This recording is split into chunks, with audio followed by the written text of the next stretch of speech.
Peter Obi is one man who keeps trending day by day. It's wild, right? Like since last year, even before the presidential elections, this guy has been on everyone's lips. Whether you're a fan or not, you've probably talked about him. And honestly, I find it quite fascinating that he's still such a hot topic up until now. From massive love to serious hate, he's got it all. The question on my mind is, who are these people who seem to be hating on this man? Because honestly, every time you blink, another million people seem to be supporting him. Just between January and now, StatusSense reports that almost 1 million more people have opted in on the Peter Obi train. How does that even happen? I'm also curious, are there actual reasons for people not liking him, or we are all just going with the flow? It's not even the president yet, it's everywhere. Every now and then, he's everywhere doing more presidential things than the actual president. If he's not attending some major events like an inauguration or a burial, he's out there consoling flood victims or showing up at someone's celebration of life. It's like the man is everywhere at the same time. Even just yesterday, he was spotted paying his final respect to Dr. Gilbert Obiajulu Uzodike, OON, in Nnewi, Anambra State. Is anyone else noticing this? Oh, and here's something even crazier. Did you know that after Peter Obi left office as governor of Anambra State, he continues to run parallel governance in education and health and every other areas? Yes, for over 10 years after stepping down, that's dedication. He set the bar so high during his tenure. He just couldn't let it drop. Even now, if he's not visiting hospitals or schools, he's out there encouraging students or helping communities recover from disasters. Does that not scream presidential material to you?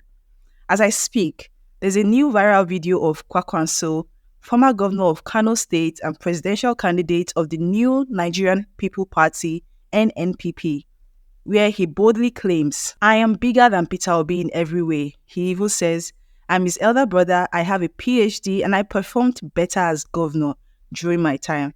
Ai ko da ake cewa in je in yi wa Peter Obi mataimaki. Nace ni ban da matsala. Amma kawo criteria. Ba mu ne ba mu da ilimi ba yan arewa. Ba mu ne sun kowa na raina mu. Ni yayansa ne yayin siyasa.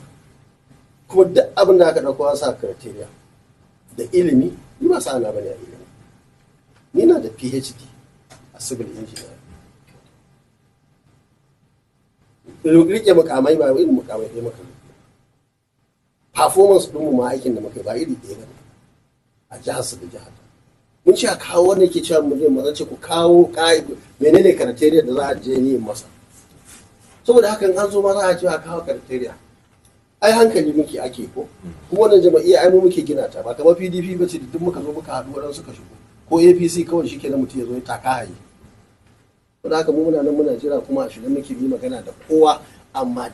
But then he throws in this curveball. He's willing to be Peter Obi's deputy under certain conditions, huh? How does that work? I mean, what could these conditions be that would make someone claiming to be bigger and better want to play second fiddle? Reactions online have been spicy.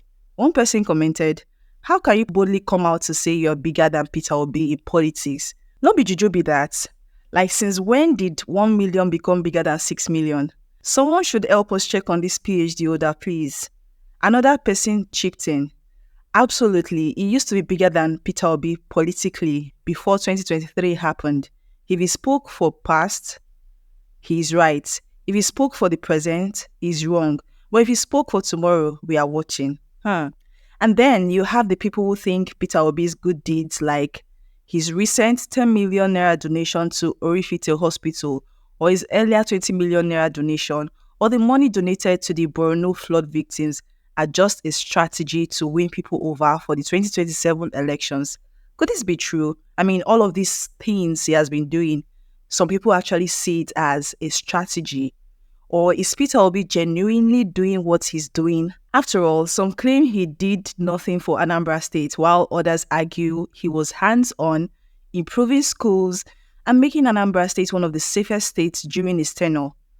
To give some context, Peter Obi was the first governor to expel non-indigenes from Anambra State including Northerners and even fellow Igbos from the state. He expelled everybody. Obi is the first governor in Nigeria to deport Nigerians from his state because they are not Igbo. Go and verify that one. Now, one verify. Obi is the first governor in Nigeria to deport Nigerians from his state because they are not Igbo. He deported Hausa people from his state. What? He packed them in bus. Then Fashola did it next. I can never forget that instance. When that thing happened, Fashola now also did it. I've been humble. No, not Fashola. Fashola did it. It was Fashola. At the same time, he rehabilitated over 200 secondary schools, visited schools unannounced, and helped Anambra rise to #1 in WAEC. Even now, he's still donating 1 million naira to schools monthly across the country. Impressive, right? Yet, people have raised concerns about his politics, saying he stirred up rivalries between churches and focused too much on ethnicity. Others claim he tried to block his successor, Obiano, from running for a second term. See, this news, I don't too see them for my timeline. I don't tire, right? Say Peter Obi and Atiku, they won't join hands together for 2027 so that they go fit get presidency. And then that is the plan. The truth be say, Peter Obi, Atiku, Kwankwaso, 2027, they cannot see it. Una problem is say una they underestimate this as you want to do Bola Ahmed Tinubu. Now my problem with most of una. You understand? With time, you people will realize politics. Listen, with time, you realize that Tinubu is actually the greatest politician of all time. Do you understand? I hate to say it, but it's fact. The man is smart. The man is intelligent. The man is desperate. The man is hungry. You understand? He knows how to get what he wants. Tinubu now married 2032. We should just keep this one. I'm gonna die. Now yeah, talk up and down. Peter Obi 2027 is not possible. It cannot. So could there be more to Peter Obi than meets the eye? With all this swelling around, one thing is certain. Peter Obi is not a man to govern from behind closed doors. He's always on the move, just like he was as governor. Is this why he's still such a force in Nigerian politics, or is it something else? That has made you change your mind just after 4 years. He hasn't done it up till date? Well, to the best of my knowledge, he hasn't done it. Well, when you say that he has split Anambra State, there are those who would religiously. Oh, you know, okay. We used to be a homogeneous Christian state. Now you talk about whether you're a Catholic, or you're an Anglican, or you're a Pentecostal. That is where we are degenerating now, and it's unfortunate. And he started that politics. But most importantly, I asked him yesterday, or that I told him yesterday, that the time Ojukwu said he will not go for a second term, Ojukwu refused this time Peter Obi going for a second term. A day after he went to Oka, Ojukwu went to Oka and raised, now senior advocate Emeka Etiaba, raised his hand up as a candidate for Abga. Peter went, if I say he was crazy, it would be an understatement. Ojukwu refused to see him in his house. He took this victim to go to Ojukwu's house and prostrated. Because I called Ojukwu on telephone asking him, why are you doing this? Why did you go to Oka to raise the Emeka Etiaba's hand? He said it was his dead body. That this young man has been so disappointing that I should come to his house. And I came to his house and saw Victor lying on the floor, begging Ojukwu to allow Peter to complete his second term. We can't verify any of those now. No, but they are, apart from Ojukwu, he is dead. Victor Ume is alive, and because he was the one who took Peter and went back to Ojukwu's house. About this particular scenario now, Yes. these forthcoming elections and the goings on between the current governor and his predecessor, what do you think went wrong?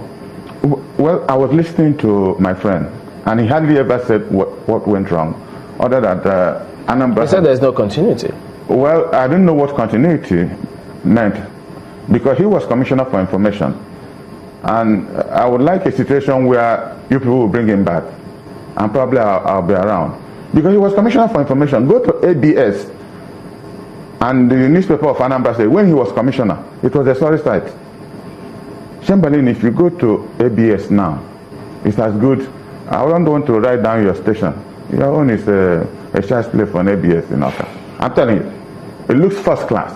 But he was there running around, because it's the concept of So much for continuity. The concept of continuity Oka was a glorified local government for 8 years. P2B was governor.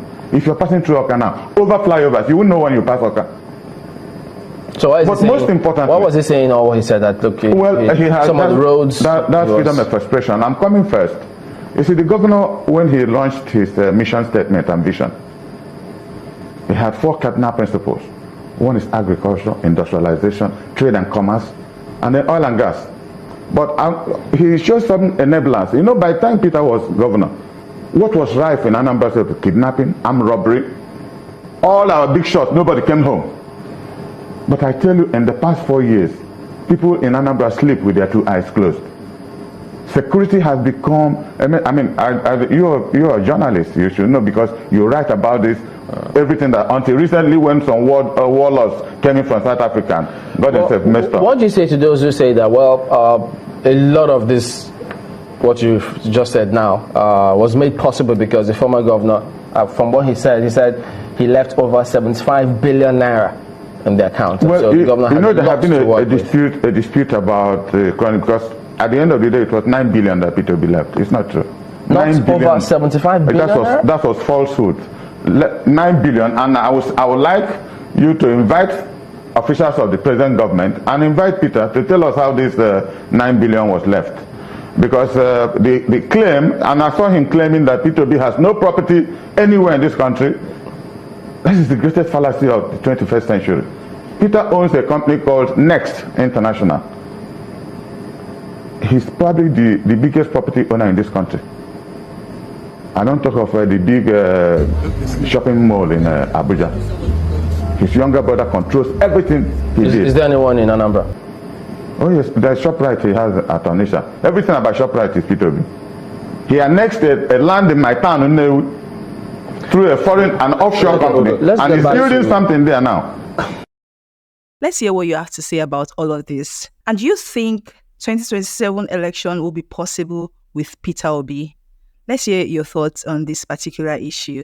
And this is all and many other reasons why Peter Obi is currently trending. And if you're yet to subscribe on the Ebonyi People TV channel, kindly do so now. Hit the like button and put on the notification bell so you know when we put out a new update, because we are on about updating you all on happenings across the Southeast region. See you in our next video.